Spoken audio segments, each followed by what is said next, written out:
సరిహద్దుల్లో తుపాకులు పేలితేనే యుద్ధం జరుగుతుందా? నీటిని కూడా ఒక దేశం మరో దేశంపై ఒత్తిడి పెంచేందుకు ఆయుధంగా ఉపయోగించగలదా? సింధు జలాల ఒప్పందంపై భారత్ తీసుకున్న నిర్ణయం పాకిస్తాన్కు ఎందుకంత ఆందోళన కలిగిస్తోంది? భారత్ నీటిని ఆపేస్తే పాకిస్తాన్ వ్యవసాయం, తాగునీటి అవసరాల పరిస్థితి ఏంటి? ఇప్పుడు షహబాజ్ షరీఫ్ చేస్తున్న కవ్వింపు వ్యాఖ్యల వెనుక అసలు లెక్కేంటి? పాకిస్తాన్ ప్రధాని షహబాజ్ షరీఫ్ మరోసారి భారత్ పై తీవ్ర వ్యాఖ్యలు చేశారు. సింధు జలాల ఒప్పందంలో పాకిస్తాన్ కు దక్కాల్సిన ప్రతి నీటి బొట్టును తమ రెడ్ లైన్ గా పరిగణిస్తామని హెచ్చరించారు. తమ నీటి హక్కులకు భంగం కలిగించేలా భారత్ ఎలాంటి చర్యలు తీసుకున్నా గట్టిగా స్పందిస్తామని ప్రకటించారు. పాకిస్తాన్ స్వాతంత్ర దినోత్సవం సందర్భంగా ఇస్లామాబాద్ లో జరిగిన కార్యక్రమంలో ఆయన ఈ వ్యాఖ్యలు చేశారు. షహబాజ్ షరీఫ్ మాటల్లో మరోసారి భారత్ పై ఒత్తిడి పెంచే ప్రయత్నం కనిపిస్తోంది. పాకిస్తాన్ శాంతిని కోరుకుంటుందని, అయితే తమ శాంతిని బలహీనతగా చూడకూడదని ఆయన అన్నారు. దేశ సార్వభౌమత్వానికి, రక్షణ ప్రయోజనాలకు ముప్పు ఏర్పడితే చూస్తూ ఊరుకోబోమని హెచ్చరించారు. అంతేకాదు, 2025 మేలో భారత్, పాకిస్తాన్ మధ్య జరిగిన సైనిక ఘర్షణలను కూడా ఆయన ప్రస్తావించారు. అప్పటికంటే మరింత గట్టిగా స్పందిస్తామని హెచ్చరించారు. ఆ ఘర్షణలో పాకిస్తానే విజయం సాధించిందంటూ ఆయన చెప్పినట్లు కథనాలు పేర్కొన్నాయి. అయితే ఇలాంటి వ్యాఖ్యలను భారత్ గతంలోనే ఖండించింది. ఇక్కడ అసలు విషయం సింధు జలాల ఒప్పందం. 1960లో భారత్, పాకిస్తాన్ మధ్య కుదిరిన ఈ ఒప్పందం ప్రకారం సింధు నదీ వ్యవస్థలోని నదులు నీటి వినియోగానికి సంబంధించి ఇరు దేశాలకు ప్రత్యేక హక్కులు, బాధ్యతలు ఏర్పడ్డాయి. ప్రపంచంలోని అత్యంత ముఖ్యమైన అంతర్జాతీయ జల ఒప్పందాల్లో ఇదొకటిగా పరిగణిస్తారు. ఈ ఒప్పందంలో తూర్పు నదులైన రావి, బియాస్, సట్లెజ్ నీటిపై భారత్ కు ప్రధాన హక్కులున్నాయి. పశ్చిమ నదులైన సింధు, జీలం, చీనాబ్ నీటిపై పాకిస్తాన్ కు ప్రధాన వినియోగ హక్కులు కల్పించారు. అయితే భారత్ కు కూడా పశ్చిమ నదులపై నిర్దిష్ట పరిమితుల్లో నీటిని వినియోగించే అవకాశం ఉంది. ఇలాంటి సున్నితమైన ఒప్పందాన్ని భారత్ 2025లో పెహల్గాం ఉగ్రదాడి తరువాత నిలిపివేస్తున్నట్లు ప్రకటించింది. భారత ప్రభుత్వం తీసుకున్న ఈ నిర్ణయం పాకిస్తాన్ కు తీవ్ర ఆందోళన కలిగించింది. ఎందుకంటే పాకిస్తాన్ వ్యవసాయ రంగం, తాగునీటి వ్యవస్థ, విద్యుత్ ఉత్పత్తి వంటి అనేక అంశాలు సింధు నదీ వ్యవస్థపై ఆధారపడి ఉన్నాయి. పాకిస్తాన్ వ్యవసాయ భూముల్లో భారీ భాగం ఈ నదీ వ్యవస్థ ద్వారా లభించే నీటిపై ఆధారపడి ఉంటుంది. ముఖ్యంగా పంజాబ్, సింధు ప్రాంతాల్లో సాగు కోసం నదీ జలాలు కీలకంగా ఉంటాయి. అందుకే సింధు జలాల ఒప్పందంపై భారత్ తీసుకున్న నిర్ణయం పాకిస్తాన్ కు సాధారణ దౌత్యపరమైన సమస్య కాదు.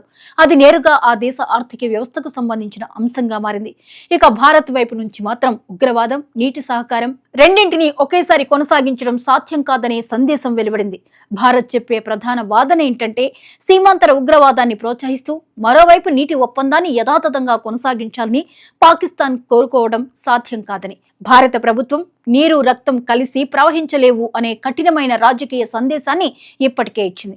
అంటే ఒకవైపు భారత్ పై ఉగ్రదాడులు జరుగుతుంటే మరోవైపు ఇరు దేశాల మధ్య సాధారణ సహకారం కొనసాగించడం కష్టమని భారత్ స్పష్టం చేసింది.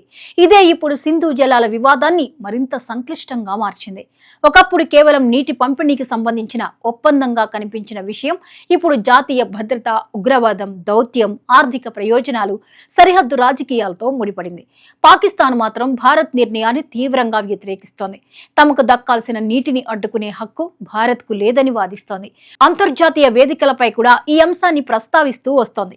షహబాజ్ షరీఫ్ తాజాగా చేసిన రెడ్ లైన్ వ్యాఖ్యలు కూడా అదే ఒత్తిడి రాజకీయాల్లో భాగంగా కనిపిస్తున్నాయి.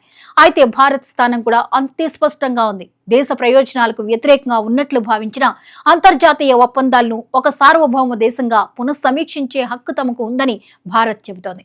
ముఖ్యంగా ఉగ్రవాదం ఆగకపోతే సాధారణ సంబంధాల పునరుద్ధరణకు అవకాశం లేదనే వైఖరిని భారత్ ప్రదర్శిస్తోంది.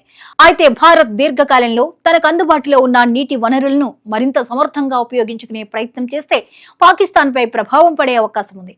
కొత్త ప్రాజెక్టులు, నీటి నిల్వ సామర్థ్యం, సాగునీటి వినియోగం వంటి అంశాల్లో భారత్ మరింత చురుగ్గా వ్యవహరిస్తే పాకిస్తాన్కు అందే నీటి ప్రవాహంపై భవిష్యత్తులో ప్రభావం ఉండొచ్చని నిపుణులు విశ్లేషిస్తున్నారు. ఇదే కారణంగా పాకిస్తాన్ ప్రతి నీటి బొట్టును రెడ్ లైన్ గా ప్రకటిస్తోంది.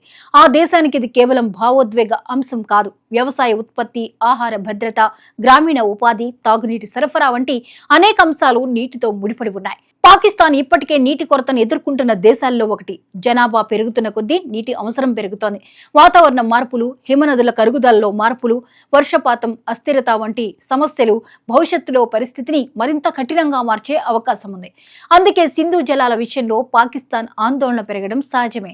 అయితే ఆ ఆందోళనను భారత్పై రాజకీయ బెదిరింపులుగా మార్చడం ద్వారా సమస్య పరిష్కారం కాదని దౌత్య నిపుణులు చెబుతున్నారు. మరోవైపు భారత్ కు కూడా సింధు నది వ్యవస్థ కీలకమే. జమ్మూ కశ్మీర్, లడాక్ ప్రాంతాల్లో నీటి వనరులు, సాగు, విద్యుత్ ఉత్పత్తి, స్థానిక అభివృద్ధి కోసం నదీ జలాల వినియోగం అవసరం. గతంలో ఒప్పంద పరిమితుల కారణంగా భారత్ తన వాటాను పూర్తిగా వినియోగించుకోలేకపోయిందనే వాదన కూడా ఉంది. ఇప్పుడు భారత్ తన నీటి వనరులను మరింత సమర్థంగా వినియోగించుకోవాలనే ఆలోచనలో ముందుకు వెళ్తే అది దేశీయ అభివృద్ధికి కూడా ఉపయోగపడచ్చు. అయితే అంతర్జాతీయ నదీ వ్యవస్థకు సంబంధించిన ప్రాజెక్టులు సాంకేతికంగా, పర్యావరణ పరంగా, చట్టపరంగా అనేక సవాళ్లతో కూడుకున్నవే. ఇక పాకిస్తాన్ గట్టిగా వదిలిస్తాం అనే హెచ్చరికలు చేయడం వెనుక మరో రాజకీయ కోణం కూడా ఉంది. దేశంలో అంతర్గతంగా ఆర్థిక సమస్యలు, రాజకీయ ఒత్తిళ్లు ఉన్న సమయంలో భారత్పై కఠిన వైఖరి ప్రదర్శించడం ద్వారా జాతీయ భావోద్వేగాన్ని పెంచే ప్రయత్నం కూడా కావచ్చని విశ్లేషణలు ఉన్నాయి. భారత్ పాకిస్తాన్ సంబంధాల్లో నీరు ఎప్పటి నుంచో అత్యంత సున్నితమైన అంశం. సరిహద్దు వివాదం, ఉగ్రవాదం, కశ్మీర్ సమస్యలతో పాటు ఇప్పుడు నీటి అంశం కూడా కీలక ఆయుధంగా మారుతోంది. అయితే నీటిని పూర్తిగా రాజకీయ ఆయుధంగా మార్చడం ఇరు దేశాలకు దీర్ఘకాలంలో ప్రమాదకరమే. నదులు సరిహద్దులను గుర్తించవు. ఒక దేశంలో పుట్టిన నది మరో దేశంలోకి ప్రవహిస్తుంది. అందుకే నదీ జలాల విషయంలో సహకారం లేకపోతే ఇరు దేశాల ప్రజలే నష్టపోయే అవకాశం ఉంటుంది. ప్రస్తుత పరిస్థితుల్లో భారత్, పాకిస్తాన్ మధ్య నమ్మకం దాదాపు శూన్య స్థాయికి చేరింది. ఉగ్రవాదం, సరిహద్దు ఘర్షణలు, రాజకీయ ప్రకటనలు సంబంధాలను మరింత దెబ్బతీశాయి. ఈ నేపథ్యంలో సింధు జలాల ఒప్పందం భవిష్యత్తు కూడా పెద్ద ప్రశ్నగా మారింది. షహబాజ్ షరీఫ్ తాజా వ్యాఖ్యలు చూస్తే పాకిస్తాన్ ఈ అంశాన్ని అంత తేలిగ్గా వదిలే పరిస్థితిలో లేదు. ప్రతి నీటి బొట్టును రెడ్ లైన్ గా ప్రకటించడం ద్వారా భారత్ కు స్పష్టమైన హెచ్చరిక పంపాలని ఆయన ప్రయత్నించారు. కానీ భారత్ కూడా వెనక్కి తగ్గే పరిస్థితుల్లో కనిపించడం లేదు. అసలు సమస్య నీరు మాత్రమే కాదు, దాని వెనుక ఉన్న నమ్మకం. ఒకవైపు ఉగ్రవాదం కొనసాగుతుంటే మరోవైపు నీటి సహకారం సాధ్యమా? ఒక దేశ భద్రతకు ముప్పు కలిగించే చర్యలు జరుగుతున్నప్పుడు పాత ఒప్పందాలను అదే విధంగా కొనసాగించాలా? మరోవైపు నదీ జలాలను రాజకీయ ఒత్తిడి సాధనంగా ఉపయోగించడం ఎంతవరకు సమంజసం? ఈ ప్రశ్నలకు సమాధానం దొరకాలంటే భారత్, పాకిస్తాన్ మధ్య కేవలం నీటి చర్చలు సరిపోవు. ఉగ్రవాదం, భద్రత, దౌత్య సంబంధాలు, సరిహద్దు పరిస్థితులు అన్నింటిపైన ఒకేసారి చర్చ జరగాల్సి ఉంటుంది. ప్రస్తుతానికి మాత్రం సింధు జలాల వివాదం ఇరు దేశాల మధ్య మరో పెద్ద ఉద్రిక్తతకు కేంద్రంగా మారింది. పాకిస్తాన్ నుంచి హెచ్చరికలు వస్తున్నాయి. భారత్ తన ప్రయోజనాలను కాపాడుకునే విషయంలో కఠిన వైఖరిని కొనసాగిస్తోంది.